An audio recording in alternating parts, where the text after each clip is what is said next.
السلام عليكم ورحمة الله وبركاته.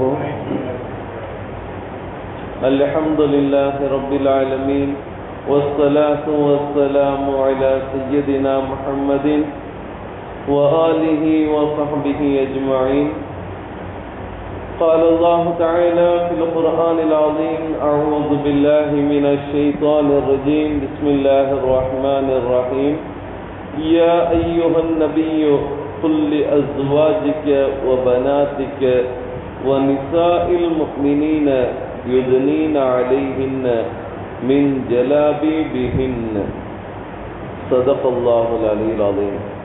சர்வ புகழும் புகழ்ச்சியும் இவ்வுலகை படைத்து பரிபாலித்துக் கொண்டிருக்கக்கூடிய எல்லாமல்ல அல்லாஹ்விற்கு, எல்லாமல்ல அல்லாஹ் ரப்பல் ஆலமீன் மேற்காணக்கூடிய திருமறை வசனத்தின் மூலமாக ஒரு பெண்ணிற்கு ஹிஜாபு என்பது, முகத்திரை என்பது எவ்வளவு அவசியமானது, தங்களுடைய அலங்காரங்களை பாதுகாத்துக் கொள்வது மார்க்கத்தில் எவ்வளவு அவசியமான ஒன்று என்பது சார்ந்த ஒரு விஷயத்தை அல்லாஹ் தஆலா இந்த திருமறை வசனத்தின் மூலமாக குறிப்பிட்டு காட்டுகின்றான்.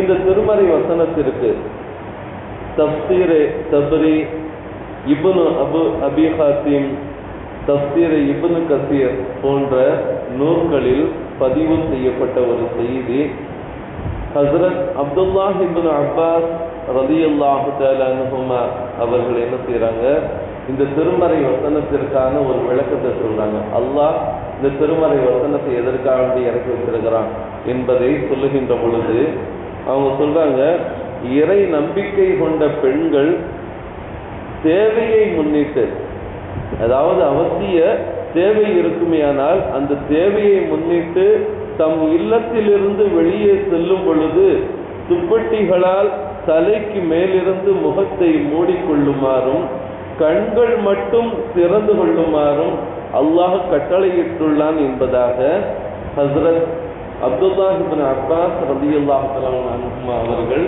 இது திருமறை வசனத்திற்கான விளக்கத்தை சொல்றாங்க. ஒரு பெண்ணு தேவையில்லாமல் என்ன செய்யக்கூடாது, வெளியில் சுற்றி திரிவது கூடாது என்பதையும், அதே போன்று தன்னுடைய தேவை, அவசிய தேவை என்கின்ற பட்சத்தில் அந்த பெண் எந்த அளவிற்கு ஒரு பாதுகாப்போடு செல்ல வேண்டும் என்பது சார்ந்த ஒரு விஷயத்தை அப்துல்லாஹ் இப்னு அப்பாஸ் ரலியல்லாஹு தஆலா அன்ஹுமா அவர்கள் இந்த திருமறைக்கான வசனத்திற்கான விளக்கத்தையும், அல்லாஹு தஆலா எதற்காக இந்த வசனத்தை இறக்கியிருக்கிறான் அப்படிங்கிறது சார்ந்த ஒரு விஷயத்தை அழகான முறையில் விவரித்து காண்பித்திருக்கிறார்கள். வரலாற்றில் ஒரு செய்தி, எப்படி வாழ வேண்டும் என்பதற்கு ஒரு அழகிய முன்மாதிரி அன்னை ஃபாத்திமா ரலியல்லாஹு தஆலா அன்ஹா அவர்களுடைய ஒரு வாழ்க்கை. அன்னை ஃபாத்திமா ரலியல்லாஹு தஆலா அன்ஹா அம்மையார் அவங்க என்ன செஞ்சிருக்கிறாங்க, ஒரு சமயம் பிரார்த்தனை செஞ்சாங்க அல்லாஹ்விடத்துல. எப்படி பிரார்த்தனை செஞ்சாங்கன்னா, யா அல்லாஹ், நான் வெளியில் சென்றால் வயோதிக பெண்களின் தோற்றத்தையும் என் கணவருக்கு மட்டும் என் அழகை வெளிப்படுத்தக்கூடிய ஒரு நிலைமையில் என்னை நீ ஆக்குவாயாக. இதுதான் அவங்களுடைய துவா. என்னுடைய கணவருக்கு நான் அழகா இருக்கணும், அவங்க என்னை பார்த்தா என்ன செய்யணும், அவங்க கண்குளிர்ச்சி அடையணும், மகிழ்ச்சி அடையணும். ஆனா வெளியில் நான் சென்றால் பிற மக்களுக்கு, பிற மனிதர்களுக்கு, அந்நிய ஆண்களுக்கு எப்படி இருக்க வேண்டும், வயோதிக பெண்மணியை போன்று காட்சி அளிக்க வேண்டும் என்பதாக அல்லாஹ்விடத்துல என்ன செய்யறாங்க, துவா செய்யறாங்க. அப்படி துவா செய்ததனுடைய விளைவாக ஒரு சமயம் ஒரு நாள் ஹஸ்ரத் அலி இப்னு அபி தாலிப் ரலியல்லாஹு தஆலா வீதியில நிற்கிறாங்க. வீதியில நிற்கின்ற பொழுது தங்களின் வீட்டிற்குள்ள ஒரு வயோதிக பெண்மணி செல்வது போன்று என்ன செய்யறாங்க, பார்க்கறாங்க. அலி ரலியல்லாஹு தஆலா தங்களுடைய வீட்டுக்குள்ள ஒரு வயோதிக பெண்மணி செல்வது போன்று பார்க்கின்ற பொழுது ஏதோ ஒரு தேவைக்காண்டி வந்திருக்கிறாங்க பொழுது என்பதாக அலி ரலியல்லாஹு தஆலா அவர்கள் என்ன செய்யறாங்க, கடை வீதியில் நின்றவர்கள் வேகமாக வீட்டின் பக்கம் வருகிறாங்க. வந்து பார்த்தா யாருமே இல்லை, தங்களுடைய மனைவி மட்டும்தான் இருக்கிறாங்க. வந்து பார்த்தா யாருமே இல்லை. உடனே தம்முடைய மனைவியான அன்னை ஃபாத்திமா ரலியல்லாஹு தஆலா அவர்கள் இடத்துல கேட்குறாங்க, இப்போ ஒரு வயோதிக பெண்மணி வந்தாங்களே, எங்க அவங்கள என்ன தேவைக்காண்டி வந்தாங்க என்பதாக கேட்கின்ற பொழுது அன்னை பாத்திமா ரலியல்லாஹு அன்ஹா அவர்கள் சிரித்து கொண்டே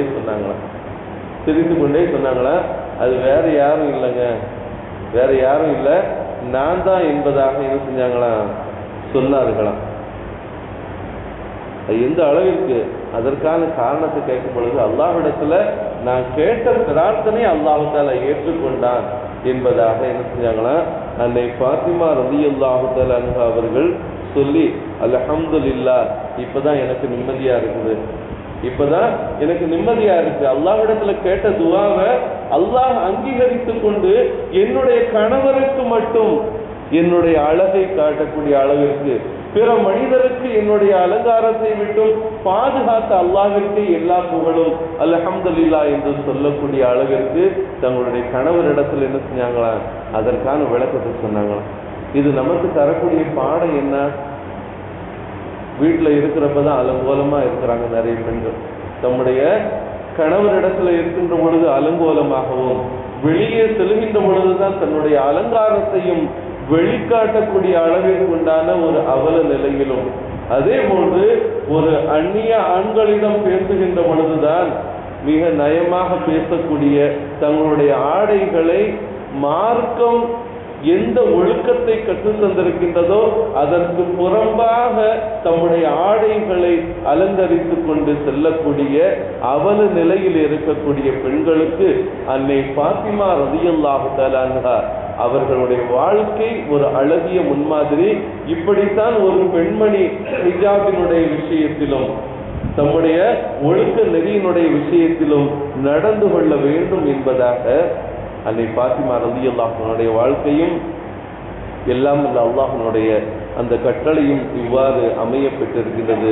அத்தகைய ஒழுக்க நெறியுள்ள பெண்மணிகளாக அல்லாஹ் தஆலா நம்முடைய பெண்களை ஆக்கி எல்லா விதத்திலும் கணவருக்கு கட்டுப்பட்டு தம்முடைய கணவருக்கு மட்டுமே தங்களுடைய அழகை காட்டக்கூடிய ஒரு சிறந்த மார்க்கப்பட்டுள்ள பெண்களாக நம்முடைய பெண்களை அல்லாஹ் தஆலா ஆக்கி அருள்வானாக. ஆமீன். வாஹிர் தஅவானா அனில் ஹம்துலில்லாஹி ரப்பில் ஆலமீன். அஸ்ஸலாமு அலைக்கும் வ ரஹ்மத்துல்லாஹி வ பரகாத்துஹு.